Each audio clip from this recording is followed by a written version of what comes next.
Okay, we are recording. Awesome. Well, good morning and good afternoon for those of you on the East Coast. Thank you so much for joining us this morning. Um, am I still sharing my screen, everyone? Can you still see my screen? Yes. Perfect. Okay. Just making sure. Listen, thank you so much for joining. Today is our winter meeting of the Esri Transit User Group. I really appreciate all of you joining us here today. Getting a good group. We're seeing a lot of familiar names and everyone that's can be here, so appreciate that. For those of you who I haven't met, I'm pretty sure I have. My name is Corey Whitaker, solution engineer for Esri, specifically for transit focused customers like yourselves. I also see Mark Pesovic is also on the call. Mark, you want to introduce yourself and say hello? Sure. Hey guys, Mark Pesovic. I work with Corey as his counterpart in leading the transit efforts for Esri. Yeah, if you need anything, please reach out to either of us. Thanks, Corey. Appreciate it, Mark. All right, everyone. We got a pretty good agenda today, so I'm just gonna jump in there. This one, this particular meeting, we didn't have anyone who had something they want to demo, so we're actually going to be taking the time today to kind of go over some of the things that we've been working on here within the transit group to give you some geared focus solutions for utilizing ArcGIS for the needs in your transit agency. So here's our agenda for this morning. We're going to do a quick introduction, which we're kind of doing now. We'll have a few announcements, and then the bulk of the time that we're going to spend today, we're going to be talking about these transit focused solutions, and got some good things. I don't know if everyone on this call has seen everything that we put together, but I think everyone's going to be able to get some good things. And we even have a new solution we're kind of debuting today around transit planning that we're really excited about. So why don't we just jump in? And then obviously, like I said, after we talk about our solutions, our member discussion, just an open discussion for all of you to ask all of you questions, because I think that's one of the greatest parts about this user group is actually connecting people from transit agencies across the country and even internationally, people who are part of this group, to ask questions of each other, because you are all working every day in providing this transit service to your region. And sometimes there's ideas out there. So let's share, let's give those. So, all right. So moving on, some of the announcements we got some upcoming events that Esri is putting on. Coming up very, very soon is our Esri Developer Summit in Palm Springs. This is geared really towards those GIS professionals who are into the building of applications, coding, everything like that. Great information here. If you are interested in that, you see it's coming up soon, but I believe the registrations are still available. So if you have any interest in that, please reach out to Mark or myself and we can get you more information on that. The next one I have on that list is the Esri Public Sector CIO Summit in Redlands, May 10th and 11th. Now, I don't know if everyone's ever heard of this. It's actually, it's really a great event. So basically, if you haven't ever heard of it before, it's designed for, as it says, public sector CIO. So this is one that I've actually got to attend when I was in the transit industry. Our CIO couldn't make it, so he sent me to it. But this is a great, and it's an event because it's a smaller event. And if I remember correctly, there were only about, I think, 200 people there. And you get time to talk to other areas of public sectors, other government uses, how they use GIS. But what I enjoyed about it the most is you get hands-on with a lot of, we got to have a full morning of hearing Jack Dangerman speak. we got to talk one another. And so it was a great way to see that and to look at how to utilize GIS on a more high level. You know, those of us who have been working have, you know, we're in the trenches doing the work day to day, but how do we look at that from a agency wide or an organization wide level? So that's where the CIO Summit comes in. It is invitation only. So if you or your CIO or executives wish to attend, please reach out to Mark. He can get you the information on how to get that invitation. And so very, very highly recommended if you ever want to bring your CIO up to speed on what GIS can do for your organization. The last one here on the upcoming events obviously needs no introduction. Our user conference, July 10th through the 14th in San Diego. I'm working right now with our agenda and the team that put together those sessions at the user conference to make sure we have some good transit related information and sessions, whether it be paper sessions for you to present what you're working on. We're going to be having a transit special interest group. And I'm going to try to schedule some after hours events for the transit agency. So if you can make it, I mean, that's if I would say if you had to do one GIS event a year, highly recommended the user conference. So Mark, did I miss anything? Is there any other announcements you wanted to bring up? No, I don't think so. Okay, great, thanks. Corey, real quick, Absolutely. quick question. Hi, how you doing, Corey? Glad you're everyone's able to join in this meeting. I just had a quick question. I'm very interested in the Esri Public Sector CIO Summit. Are there any other formats? Is that also offered in a hybrid virtual format as well? I believe it is only in person, but we can look into that for you, Francis. Mark, you haven't heard anything about a hybrid for that? Yeah, no, I don't think we're doing hybrid anymore. Yeah. Okay. That's one of the good things about this particular one is it's designed for interaction, for talking with other CIOs there. And so, and that's that amazing part of being on the campus there in Redlands, speaking to Jack, speaking to some of the other people. So I believe that's why they keep that as in person only. So that's one of the draws of that. Does that help answer your question? Understood. Francis? Yes, it does. Thank you. Thank you. Perfect. Any other questions, announcements, or does anyone have any announcements they want to bring up to our group as a whole? I'm hearing crickets. Okay. Let's jump into what we were going to be talking about today. So before I do that, let's see. I'm going to stop sharing for one moment because there's something I want to put out there to everyone. I have a poll that I'm launching now. So here is some of the transit solutions that we have. So I'd like everyone to take your time, vote on which ones that you want to see, because I don't think we have time to go over all of those. So whichever ones kind of get the most votes, we'll go with that one. There, they're rolling in. Awesome. Looks like Title VI and transit and route and stop planning are leading the pack. Okay. Transit and route planning is kind of pulling ahead, and then Title VI, and then got a little bit for ADA inspections and so on. Okay, I think the group has spoken. So, hey, but if we don't cover what you chose, please reach out and we'll schedule a one-on-one or a private demo for that. Absolutely.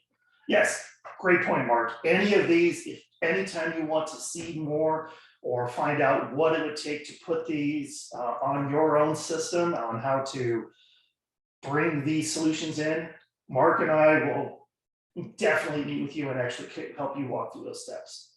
Okay, looks like I'm gonna end the voting. Looks like the winners are transit route and stop planning. So you should be seeing the results. Transit route and stop planning at Title VI, and then bus stop ADA. that one came in third. Okay. I'm actually going to I'm going to start with Title VI actually, because there's a couple of things that I want to go over with that. So, and then it runs right into the transit route and stop line. And that's the one I'm really excited to show all of you today. So let me actually load something up and then I'll share my screen in just a moment.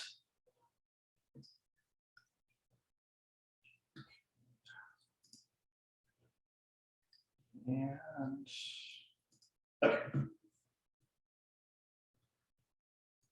So let me get this back up and sharing. All right. That, okay. Everyone should be seeing my screen again. And feel free to, I'm going to ask a couple questions here, and feel free to unmute yourself and answer these questions, or you can put it in the chat, that's fine as well. But before I do that, the main thing that I'm going to be showing here for Title VI and for the transit stop route and stop planner is built around Esri's Living Atlas. Like I said, feel free to unmute yourself or put it in the chat. Well, actually, let's put it in the chat. That might be clearer. If it's just a simple yes or no, have you ever used Esri's Living Atlas before? So go ahead, if you wouldn't mind putting that in the chat so that way you can see, kind of judge everyone's usage of the Living Atlas. Okay, lots of yeses. Yes, I can see one no, a couple no's. Okay, I'd say it's about every day. I love seeing that, Francis. Steve hasn't used it before. Okay, so for those of you, I'm gonna kind of give a little background with it, because like I said, this is kind of what all of this is really built upon, this Esri's Living Atlas. So what you're seeing here on the screen is a map of my old stomping grounds in the Phoenix area when I worked for Valley Metro in Phoenix. And this is showing one of the cities there. But one of the core parts of Title VI is understanding the demographics of minority percentage, low income percentage, and limited English proficiency. So this is why I say the Living Atlas is built on this. Is when I was at Valley Metro, that was a huge part of doing any kind of analysis, was one, gathering the data. That part of it is key. Two, processing it, and then three, getting it ready. Well, for those of you who haven't ever used Esri's Living Atlas before, we actually have teams here at Esri that's their job, is to go and find all of this data, process it, and get it ready for your use in ArcGIS, ArcGIS Pro, ArcGIS Online, and so on. So here I've got, you see this information here about the Phoenix area, but I have these variables over here in my map. One of them is limited English ability. So if I turn that on, so it immediately pulls in data and this is nationwide. So I'm showing the Phoenix area, but wherever you're located, you can get this information. And if I just click on any one of these, it gives me approximately 4.8% of adults in this area have a limited English ability, right up the alley for Title VI, with nice charts that you can see information about each one of those. But this is all great and gives you good info, but where does it come from? So I'm actually going to go and show you the steps to bring in that kind of data. So here I'm, like I said, just on a map in ArcGIS Online. And if I go to add content, it goes first to my content, but if you look down here at this dropdown, you'll see Living Atlas. So what this does is gives you access to, with your ArcGIS online subscription, which all of you get whenever you purchase our desktop or anything like those, you get access to this Living Atlas. So you can see we have terrain models, aerial imagery, Landsat, I mean, all kinds of data. Sometimes I just kind of nerd out and go through and find stuff in here. But for what we're going to show today, I'm just going to type in ACS. And what that does is it goes to the American Community Survey information from the Census Bureau. Now, why I'm showing you this is there's a couple things I want you to see. So if I click on, say, poverty status, one, it gives me a description of when it was last updated. So this was updated just a few months ago, well, just over a month ago. Information about that particular data set. But this is where I really like seeing this, is it gives me the current vintage. So this is from the latest version of the ACS and gives me what tables were downloaded, the date that the data was downloaded, the API call. And if I scroll down and keep going here, it actually tells me exactly how the data was processed. And so this is, anyone who's ever had to process any kind of census data, you can get and see all of this information and see what was done and see if it matches up to what your process is.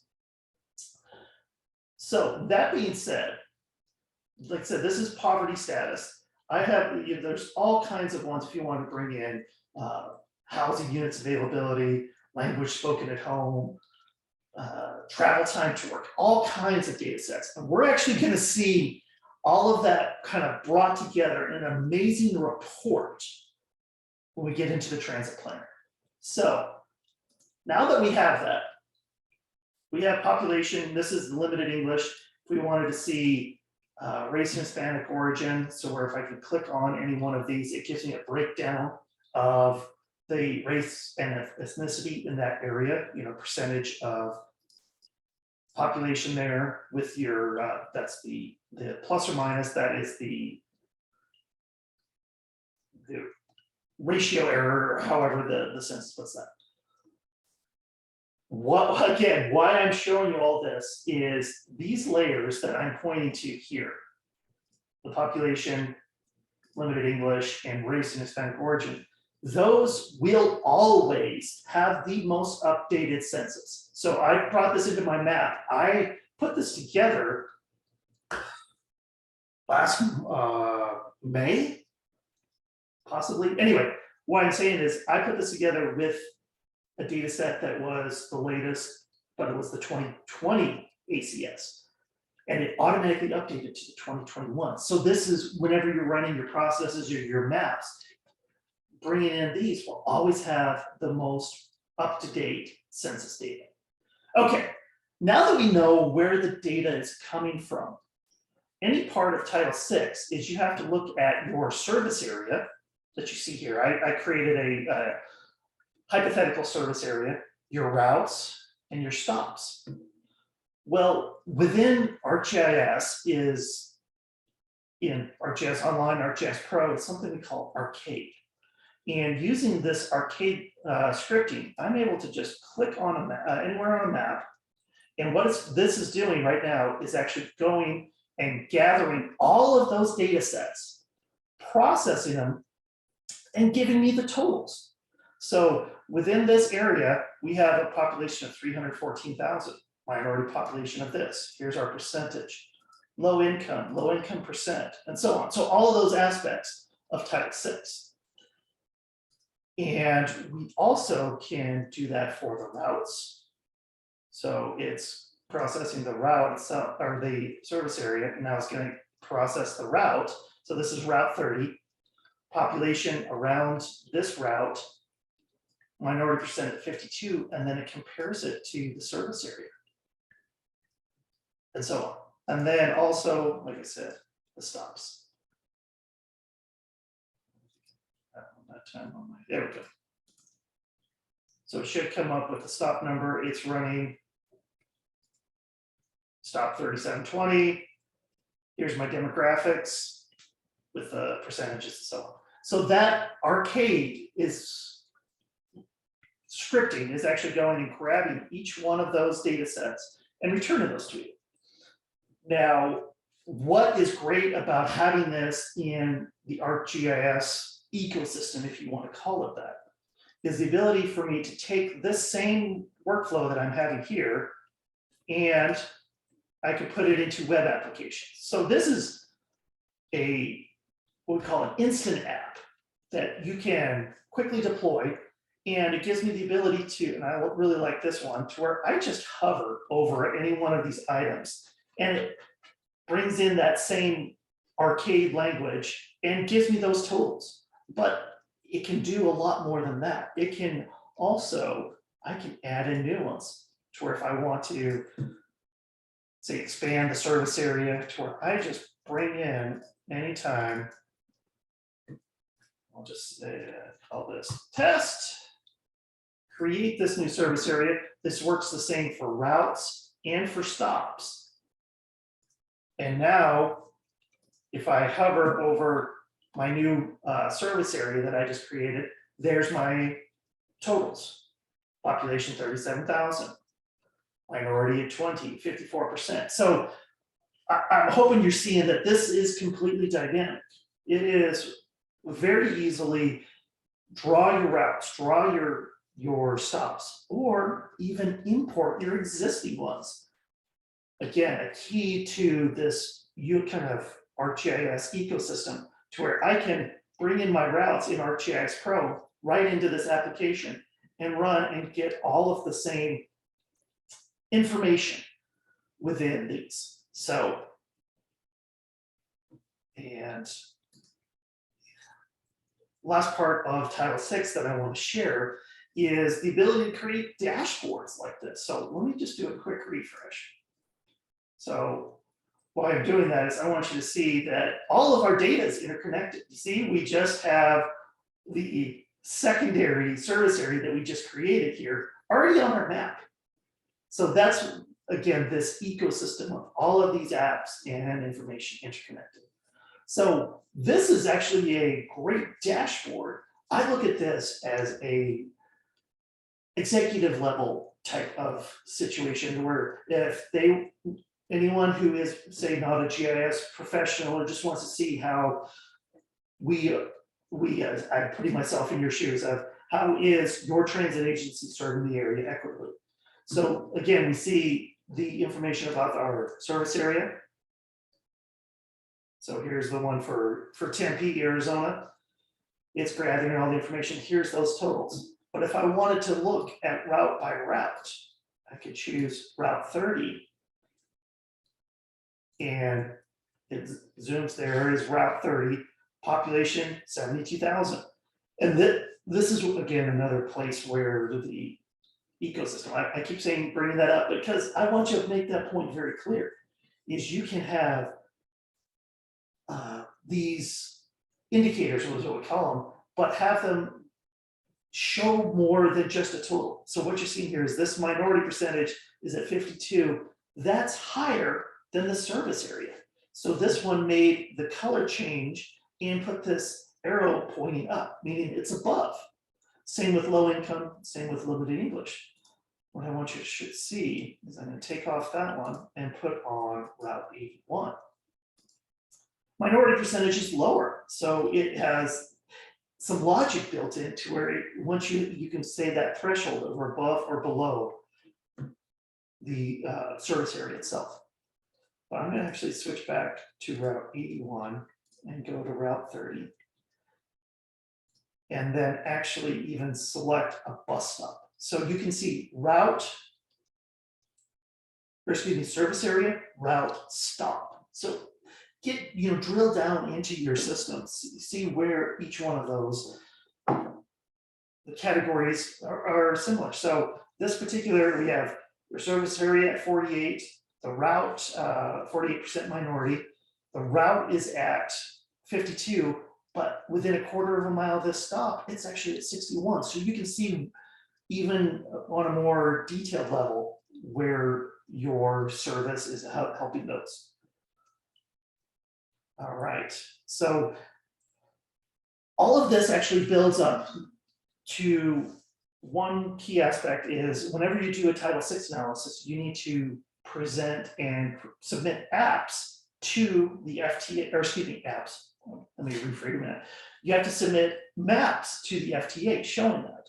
And that's where the ecosystem comes full circle. So I'm actually gonna go to my ArcGIS Pro. And this is actually showing the exact same data set, but we have these templates put together to where you can run your analysis, just what we're seeing on those web apps, but it comes into ArcGIS Pro as well.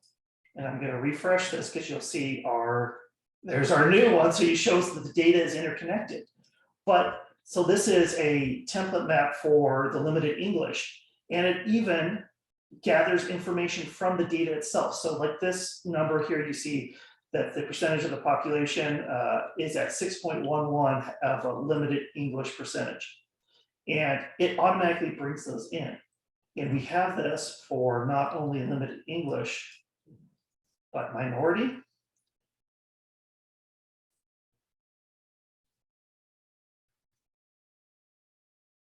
Same information, you can see the data is there, and then the color coding are the ones that are up. The darker color is above, the lighter color is below, just like the templates from the FTA circular on Title VI.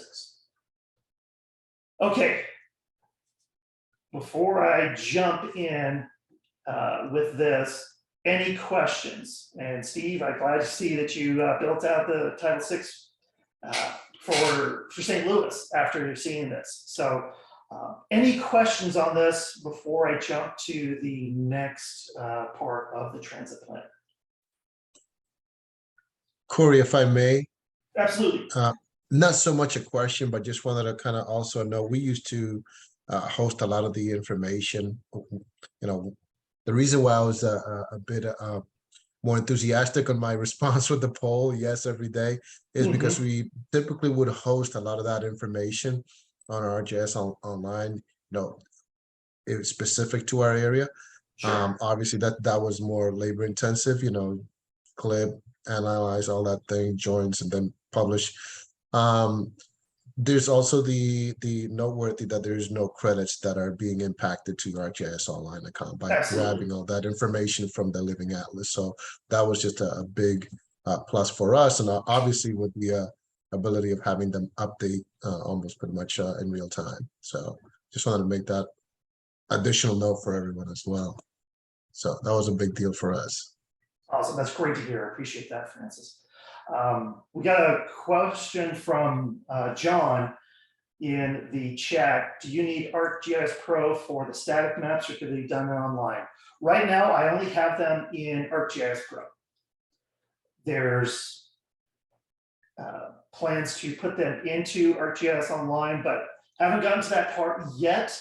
But it is on the roadmap. I will definitely say that, John, is be able to have these types of PDF maps ready for you at the time. Yes, I'm actually waiting for ArcGIS Online's and upcoming versions to be able to support that.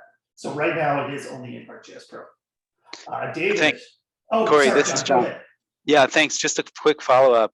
If I needed some help to get that set up, that integration between Pro and online, so that we could basically do this, just what you showed, have the data, where do I go for help with that? You come right to me. I've actually helped, like in the chat, Steve from St. Louis has done that. We just helped some folks. I think, Patrick, I see you on there. I know I've helped you over at BART put those together over there as well. And David also asked for how to get access. You just give us a call, send us an email. We will help you set up a time, show you what you need to put onto your setup, and also share these templates. And I will say this very, very clearly. This is all part of your existing ArcGIS contract. There's no additional cost to be able to do this. So we're more than happy, more than willing, anytime to help you look at these, help you deploy them, and because I can see the benefit of them. Absolutely. Great, thanks, Corey. My pleasure. Okay, and does that answer your question as well, David? Yes, okay, perfect. Okay, any other questions, comments on Title VI before I go into the transit planner? I have a question, Corey. This Yes, is fine. Ron. Is this currently available in the solutions? No, it is not. So that's why, great question though. That's why I want to share it with you and say, if you want to get this, give me a call. Send me an email. Let's talk about that because I am actually meeting with our solutions team on a regular basis on how to get these just a button download to be able to get to them because there is some configuration. I'm not going to lie, but I think the end result is definitely well worth it. But I'm kind of going around and around, but it's basically, it is not in the solutions page yet. I am Okay. pushing very, very much to be able to get these very easily downloaded to your systems. But especially for you, Vani, I know we're meeting tomorrow, right? If I remember correctly, we got a meeting tomorrow to talk about something else. We can go over that to see what it would take to get this on your system. as We well. just finished our Title VI, so Just too close. yes, we just had a public meeting yesterday. Oh, okay. So it's fresh on your mind. Yes. Yeah.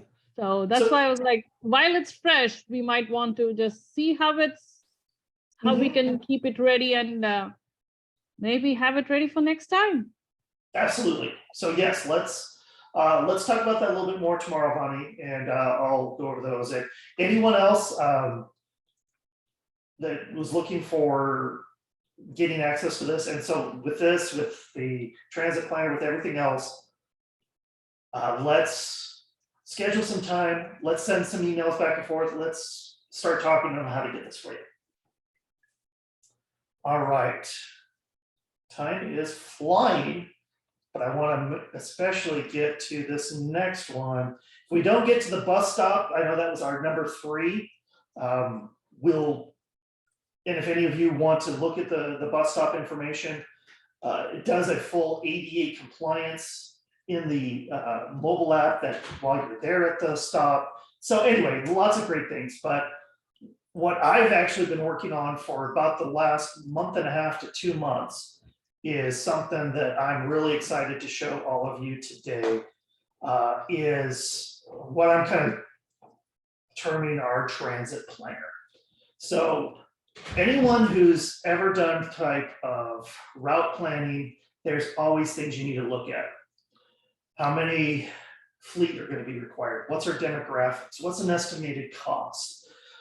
Being able to do these types of analyses on the fly can be daunting, especially, I'll say it out there, there's competitors out there who do the same thing. But I've always thought of being able to have this as an integrated system, which I've been talking about, this ecosystem, being able to bring in data here and there, bring it and access everything that Esri has to offer. And so this is kind of the culmination of something I've been working on since my days at Valley Metro.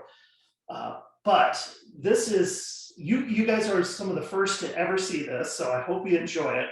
But what this application is entirely in ArcGIS Online, and it runs and uses the same data, which is, again, why I brought up Title VI first, is using the same data and processes to be able to get me all kinds of information about what it would take to operate a route and what population would we be serving.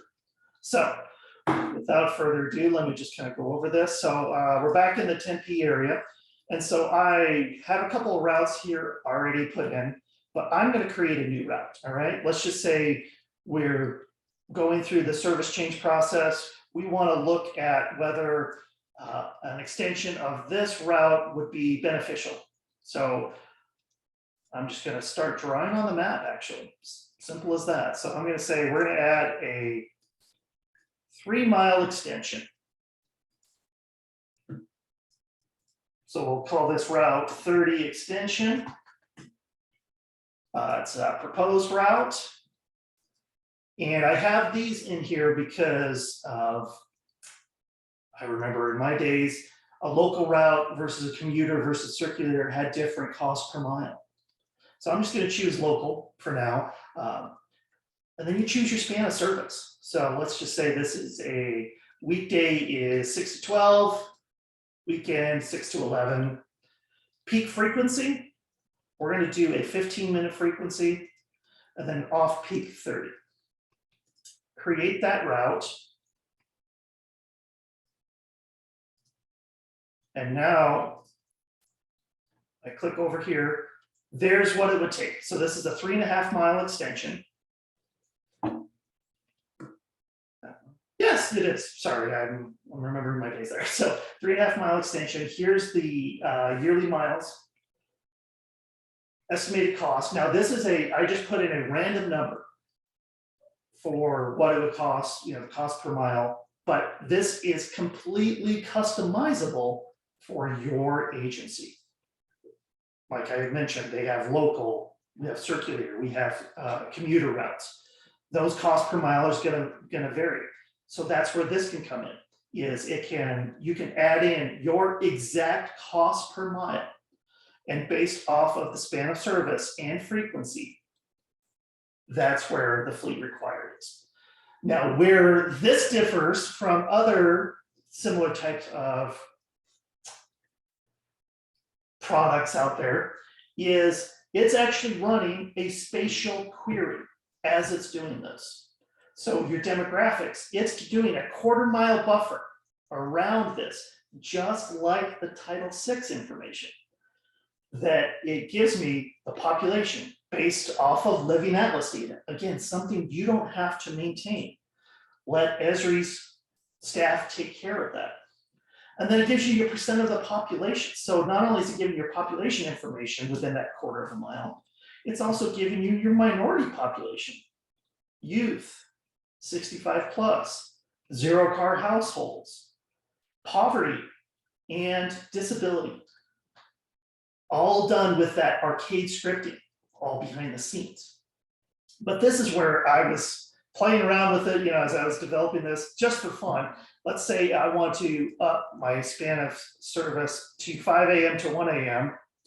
and 6 to 12 for weekend, make it a 10-minute peak frequency, and let's leave this at a 30. So if we say, what would it take to up our frequency from 15 to 10? I update that, it runs, and by jumping it to 10 minutes, we're gonna need to add another vehicle to that, and then the increased cost. So this is a way you can run those scenarios very, very quickly. And again, with this being part of the ArcGIS ecosystem, bring in your data that you already have. Bring in all of your routes. See how that compares to your actual cost per mile. And you can even change things around. This is your application, basically. Make it exactly fit your organization's needs. Okay, so now that we see that we can quickly gather what would it take to put information and the routing here, what would our fleet be required? What's our estimated cost? The question always comes up is, yes, we can put it in here, fine. Are we gonna have an effective service? Are we providing service to the people who need it, and are we doing that equitably? That's where the stop plan comes in. So what you're seeing on screen now is actually a tie-in to Esri's Business Analyst.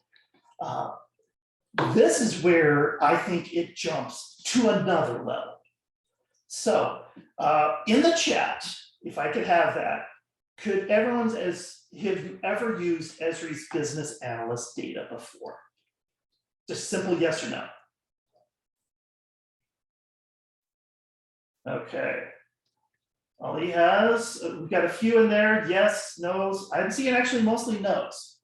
So few yeses, perfect. So where this really comes in wonderfully is I put this together to where I have a pin on a map, and it's actually doing a 5-minute walk shed. So you can see how long it would take someone to walk to that particular location in 5 minutes, 10 minutes, and 15 minutes. Now, I'm going to show something very quickly here before I get into our demographic profile, but it actually uses existing Esri data on the street network and where it is walkable. So I'm actually going to put a point here. Check this out. You see how that is all, it's saying that you can't walk to it. What that is, that's a power plant. So you're not going to be able to walk from that intersection over to here like you would in some of these neighborhoods. So it is aware of what is around there. Again, something that is utilizing the existing huge amounts of Esri information. Okay, so I actually want to go to our extension that we just added in here and put one, I want to look at this intersection. University Drive, University and Country Club Drive. So I'm going to just drop a pin on a map. There's my walk sheds, 5, 10, and 15 minutes. And this is where I can't wait to show all of you. So if you have never used Esri's Living Atlas, there is something we call infographics, and that's what this is. What you're seeing here is information gathered from all of those Census Living Atlas layers, and even some subscriptions that Esri has to get information like the population, how many businesses, how many employees, all kinds of information. But what I love about this is this demographic profile is all interactive.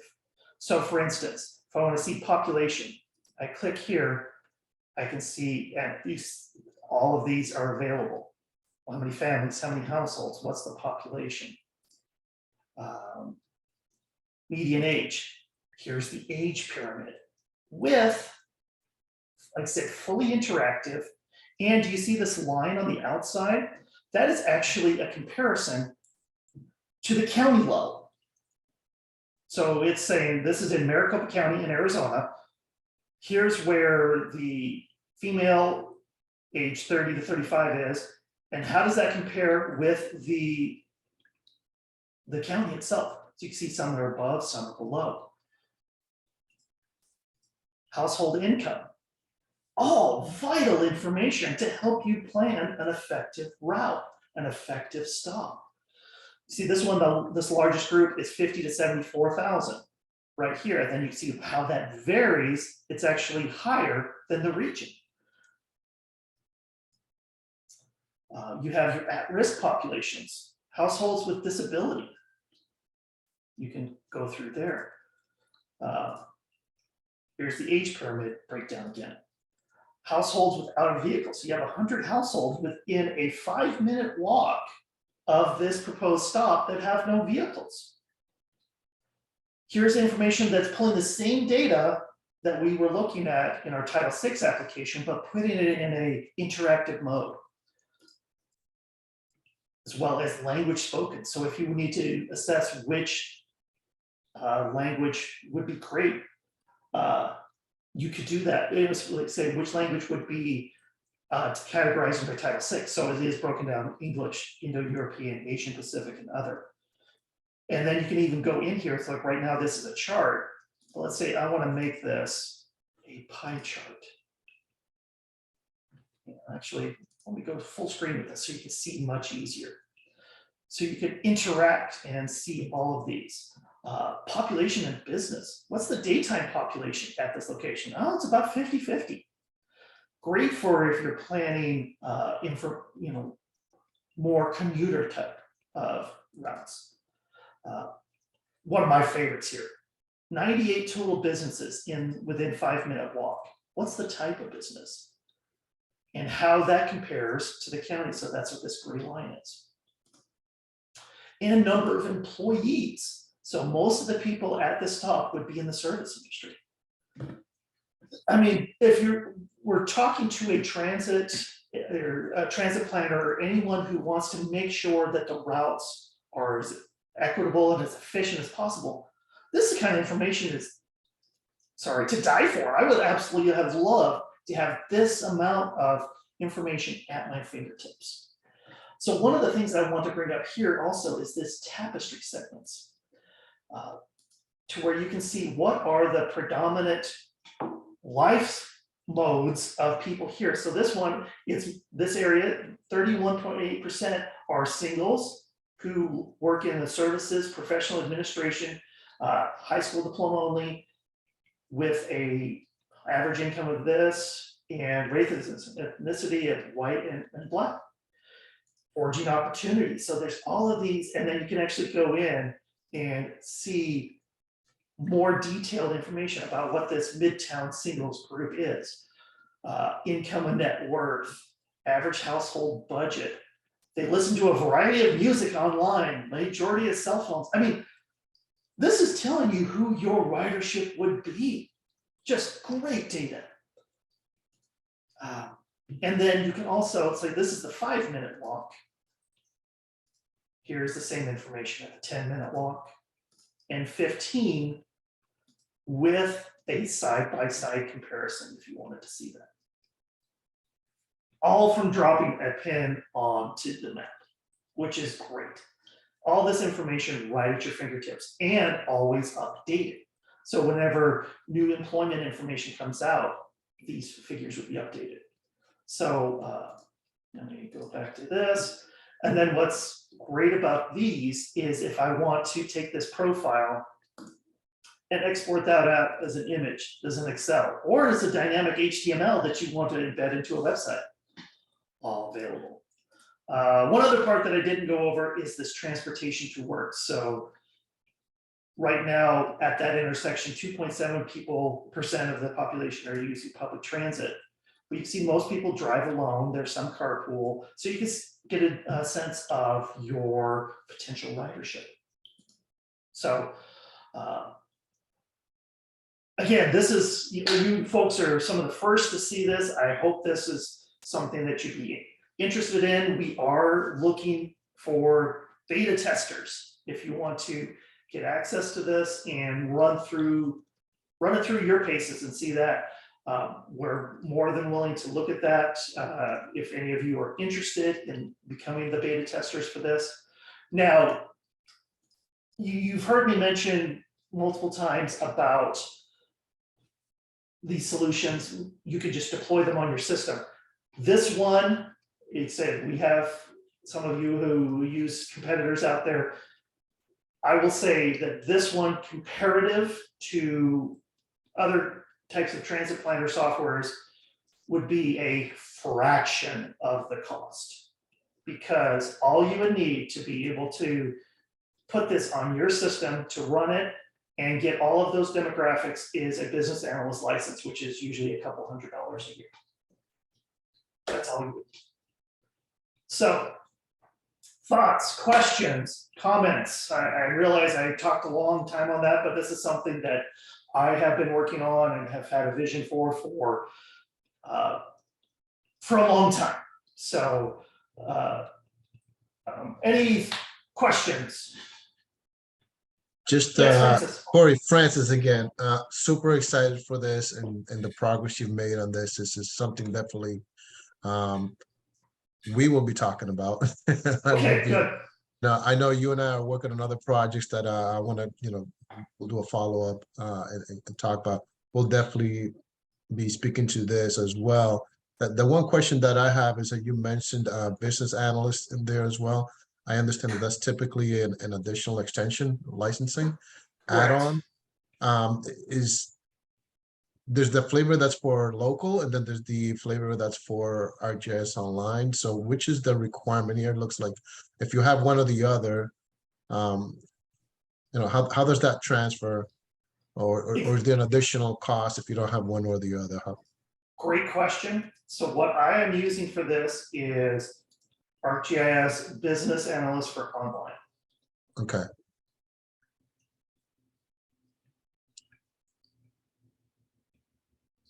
Awesome. And Any if other we had questions? business Oh, analysts for local, is there any way to have some of that functionality I brought up? believe there. That might, okay. Yeah, I believe there is, and maybe we can dive into that, look at the licensing that you already Yeah. have. But like I was mentioning, the cost for the business analyst is drastically less than what it would Agreed. be for other transit planning softwares. Perfect. Thank you, Corey. Yeah, I'll reach out to you, Francis. Yeah, we'll be in touch. Okay, great. Any other questions? Yeah, I did just a quick question. Yes. yes. Is this something that then is going to end up in Esri's suite of tools that they will be supporting down the line? I mean, this is great, but I'm hoping this will continue out into the future. Yes, excellent question, Jim. And I can tell you that I've showed this prototype to some of our Esri leadership, and they are incredibly excited about it. So, I mean, if I were to give you what my spidey sense is saying is, yes, this is something that's going to go on with updates, with new functionality in the foreseeable future. Yes. Great, thanks.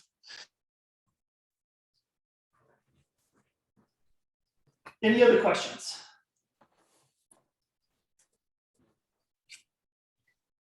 Okay, well, like I mentioned earlier, if anyone is interested in getting an early access to this, please reach out to me. I'm more than happy to help you get this deployed on your system. And then we can, if you don't have business analysts yet, we can show you the steps that you need to do that. But I mean, it's the kind of information you can get out of there. I mean, I was talking to, I don't know if anyone remembers, Hannah Schaefer from WeGo. She gave a presentation at our last meeting.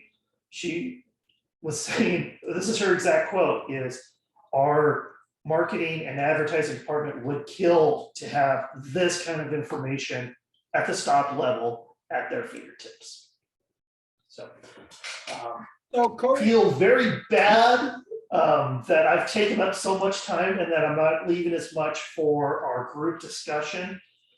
But I think this has been, showing you what we've been working on. There's some great things coming. So with that, open it up to the group. Any other things that you would like to go over? Any questions for the group? Let's have some time that we can share that. I mean, that's one of the main things I want to do with this group.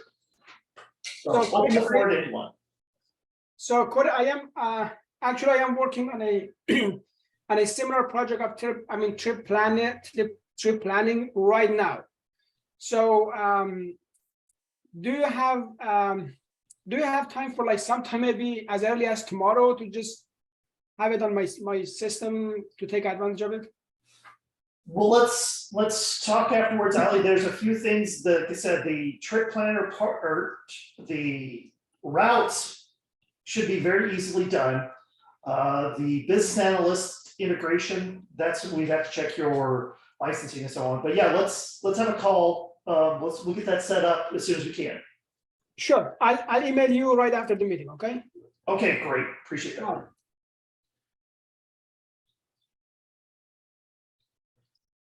Any other topics from the group that you would like to bring up? Corey, a question for the group. Yes. As you know, we've been working with GeoEvent as a solution for links in tracking our buses and so forth.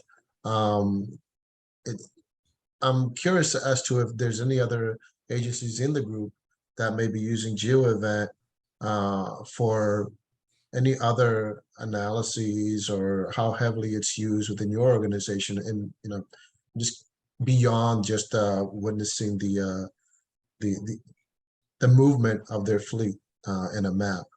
And maybe we can, I know we're short on time, and if there is someone that has other examples, I'd love to reach out to them. Maybe we can chat on another conversation. Great, thank you, Francis. So is anyone else Sure. using GeoEvent at the moment?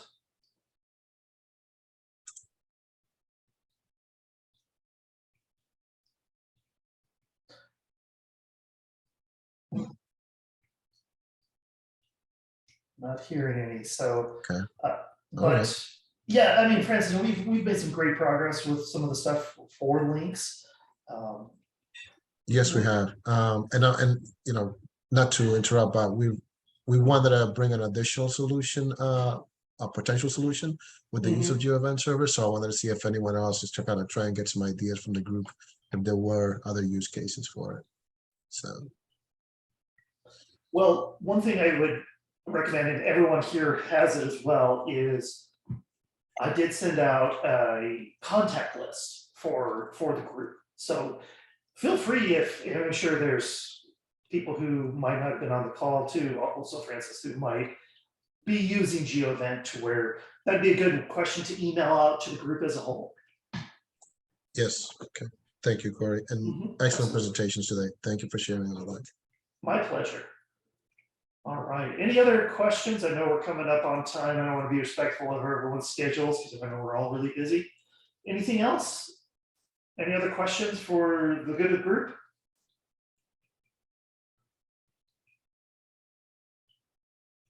All right. Not hearing any at the moment, but that's all right. So wonderful to spend the time with you, everyone, today. We will be looking probably, let's see, we're at January, possibly May timeframe for our spring meeting, and we'll go over maybe the other solutions we didn't get to today or anything like that. So thank you all. I appreciate your time, and I wish you the best of luck for the rest of the day. And I'll be sending out a follow-up with all our data and information. So thank you all, and have a great rest of your day. All right, thank you. Thank you, Corey. Mark, thank you. Thank you. Thanks, everyone.